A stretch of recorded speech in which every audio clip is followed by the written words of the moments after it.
इस चैप्टर का सबसे अच्छा क्वेश्चन बनता है जिसमें आप आसानी से 3 नंबर अर्जित कर सकते हो, वो है ये टेबल, लागत टेबल जिसे कहते हैं कॉस्ट टेबल।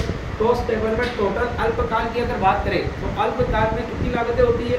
अल्पकाल में मैंने आपको बताई जो अल्पकालीन लागतों के माप है कौन कौन से बताए थे।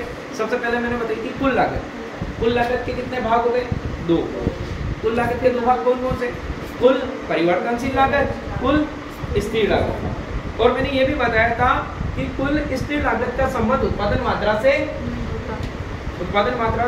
नहीं होता है, क्योंकि कुल स्थिर लागत चाहे उत्पादन मात्रा 0 हो चाहे उत्पादन मात्रा ज्यादा हो, जितनी शुरू में रहती है वही एंड तक बनी रहती है। मैंने ये भी बताया था जब उत्पादन मात्रा 0 होता है और तब कुल लागत जो होती है ना वो किसके बराबर होती है?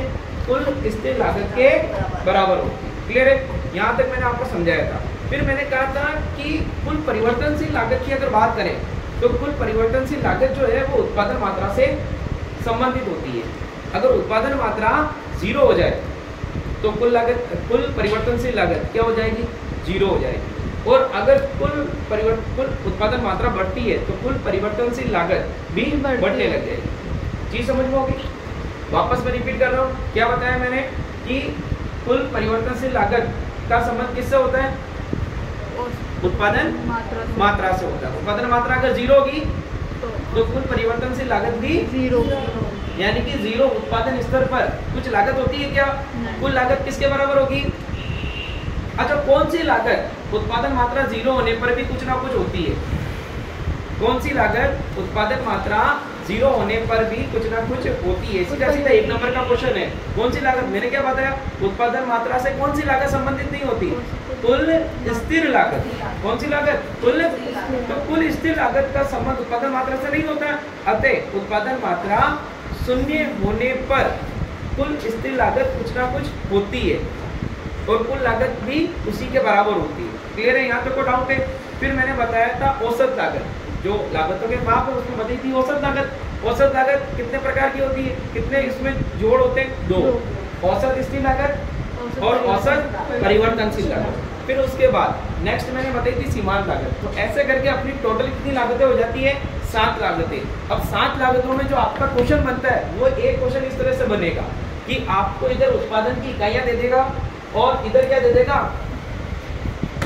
उत्पादन की इकाइयों के साथ इधर कोई भी एक लागत दे देगा। जैसे कि आपको क्वेश्चन में क्या दे दिया है, ये आपके पास क्वेश्चन है, उत्पादन मात्रा दे दी 6 तक की है 0 से लेकर के, और टीसी आपको दे दिया है 20, 30, 38, 44, 49, 53, 59, ये आपको गिवन है। अब यहाँ से आपको क्या बनानी है? पूरी टेबल बनानी है। बताओ कौन कौन सी लागत होती है? तो ध्यान देना, जो टीसी है, टीसी से 2 लागतें बनेगी, तो टीबीसी बनेगी और एक टीएफसी। बात समझ में आई? फिर उसके बाद एक लागत कौन सी होती है, हम इनके बारे में डिस्कस कर लेते हैं। देखो ये कैसे बनेगी, तो हम सबसे पहले क्या निकालते हैं?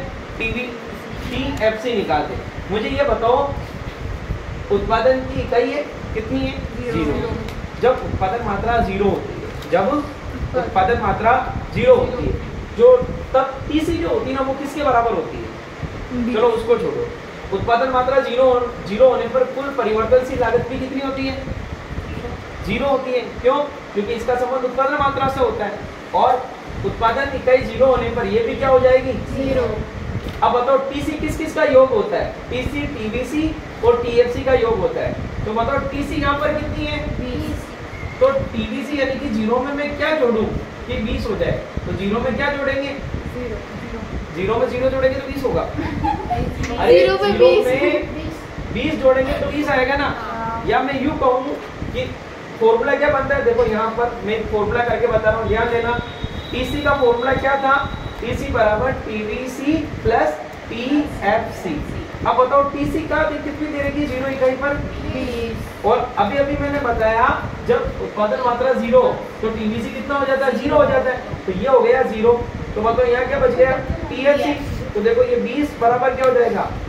0 में अगर मैं टीएफसी जोड़ूंगा, भाई किसी भी लागत में अगर 0 जोड़ते हैं, किसी भी चीज में 0 जोड़ते हैं तो वही चीज आ जाती है। तो टीएफसी में 0 जोड़ेगा तो बताओ क्या आएगा? टीएफसी आएगा। तो बताओ टीएफसी किसके बराबर आ गया? तो यहाँ पर टीएफसी कितना आएगा?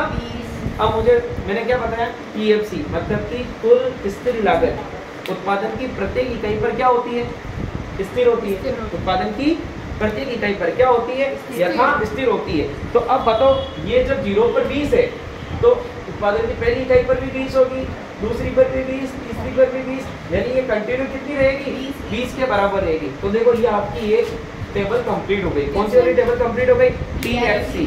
अब बताओ क्या करना है, TC। ध्यान देना, देखो TC आपको दे रखी है और TFC दे रखी है, आपको TVC निकालनी है। क्या निकालनी है, तो TC बराबर क्या होता है, TVC प्लस TFC। अब मुझे TVC निकालनी है ना, तो मैं क्या करूंगा, TFC को उधर भेज दूंगा। देखो TC ये प्लस का इधर जाके माइनस TFC इक्वल टू क्या आ जाएगा, TVC। यानी कि फॉर्मूला क्या बन गया, TC में से कुल लागत में से TFC कुल स्थिर लागत माइनस कर दोगे तो क्या आ जाएगा, TVC। तो बताओ कुल लागत कितनी है और कुल स्थिर लागत कितनी है, 30 में से 20 गया तो कितना गया, 10। तो ये 10 आपकी क्या आएगी, ये 10 आपकी इस पहली इकाई पर TVC आ जाएगी। फिर बताओ 38 दूसरी इकाई पर 38 और ये 20, 38 से 20 गया 18, फिर 44 से 20 गया 24, 49 से 20 गया 30, 29, फिर 53 से 20 गया 33, 59 से 20 गया 39। ये आपकी क्या बन गई, TVC भी कंप्लीट हो गई। अब उसके बाद ये कुल लागतें पूरी आ गई। अब फिर हमने क्या पढ़ा था, फिर हम एक और लागत पढ़ते हैं, सीमांत लागत। कौन सी लागत, जिसको हम बोलते हैं SMC। अच्छा अल्पकालीन है इसलिए इसका आगे क्या लगा दो, SMC लगा दो। SMC यानी कि सीमांत लागत। सीमांत लागत का मैंने फॉर्मूला क्या बताया था, सीमांत लागत के बारे में मैंने बताया था कि जो सीमांत लागत होती है वो क्या होता है, डेल्टा TC अपॉन में डेल्टा Q, यानी कि उत्पादन की एक इकाई का परिवर्तन करने पर जो कुल लागत में परिवर्तन होता है वो क्या कहलाता है, सीमांत लागत कहलाता है। तो देखो पहली 0 पर तो 0 छोड़ दो इसको।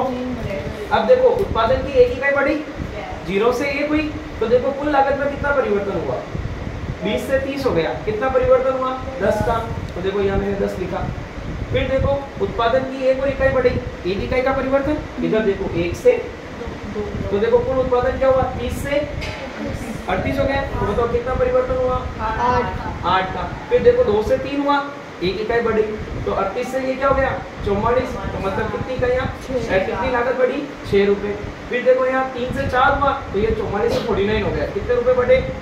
फिर देखो 4 से 5 होने पर ये 49 से 53 कितने हुआ, 4। फिर देखो ये कितना फर्क हुआ इसमें, 6 का। तो ये इस तरह से इसमें क्या हुआ, चेंजेस होते रहे। तो ये इस तरह से आपने क्या निकाल ली, सीमांत लागत निकाल ली। सीमांत लागत निकाल ली।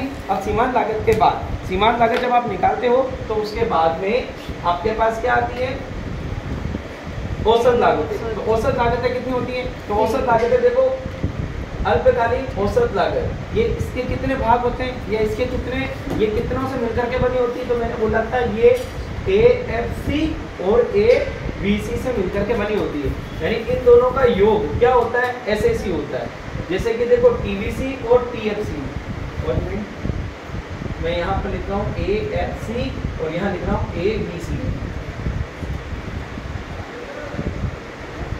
देखो यहाँ पर TVC है तो यहाँ पर मैंने ABC ले लिया, यहाँ TFC है तो यहाँ मैंने AFC ले लिया। देखो A जो निकालना होता है ना, A कैसे निकलता है, T में Q का डिवाइड कर दो, इसका डिवाइड कर दो, T में Q का डिवाइड कर दो। तो ध्यान देना यहाँ A है और यहाँ T है, तो देखो T क्या है 20, 20 में अगर मैं 0 का डिवाइड करूंगा तो भाग जाएगा क्या, यहाँ पर भी डेज, यहाँ पर भी डेज, कुछ भी नहीं लिखना है। अब देखो यहाँ से स्टार्ट करना, 30 में 1 का भाग दिया, देखो कुल लागत है ना, कुल लागत से मुझे क्या निकालना है, 3 बार गया, क्या निकालना है, औसत लागत। कौन सी इकाई पर, पहली इकाई पर। तो पहली इकाई पर कुल लागत में उत्पादन की इकाइयों का भाग दे दो, तो कुल लागत कितनी है, 30 में किसका भाग दिया, उत्पादन इकाई का। उत्पादन इकाई कितनी है, 1। 30 में 1 का भाग दिया तो बताओ कितना गया, 30 भाजक 1 बराबर 30। फिर से देखो 38 भाजक 2 बराबर कितना गया, 19। फिर देखो 44 भाजक 3, 44 में भाग दो तो कितना आ जाएगा, 3 एकम 3, 1 बचा 14, 3 चौक 12 और 2 बचे, 3 छंग 18, 3 छंग 18, 14.666 चलता रहेगा। फिर उसी तरह क्या करेंगे, 49 में 4 का भाग देंगे, 49 डिवाइड बाई 4। देखो क्या करना है, औसत निकालने के लिए कुल में क्वांटिटी का भाग देना है। तो देखो कौन से नंबर पे चौथी इकाई पर मैं औसत निकाल रहा हूँ, तो चौथी इकाई की कुल लागत दी और चौथी इकाई की संख्या कितनी है 4, उसका भाग दे दिया तो क्या आया 12.25। फिर उसके बाद देखो कुल लागत कितनी है 53, उसमें किसका भाग दे रहा हूँ मैं 5 का। देखो औसत देखो क्या हो जाएगा 53/5 कितना आ जाएगा 10.6। फिर उसी तरह 59 में मैं डिवाइड करूंगा 6 का उत्पादन इकाइयों का, तो मेरा आंसर आ जाएगा 9.8। तो ये आपका क्या आ गया, ये आपका SAC आ गया। इस तरह से आपने क्या निकाल दिया, औसत लागत निकाल दिया। चलो मैं इसको एक बार के लिए क्या करता हूँ, मिटा देता हूँ।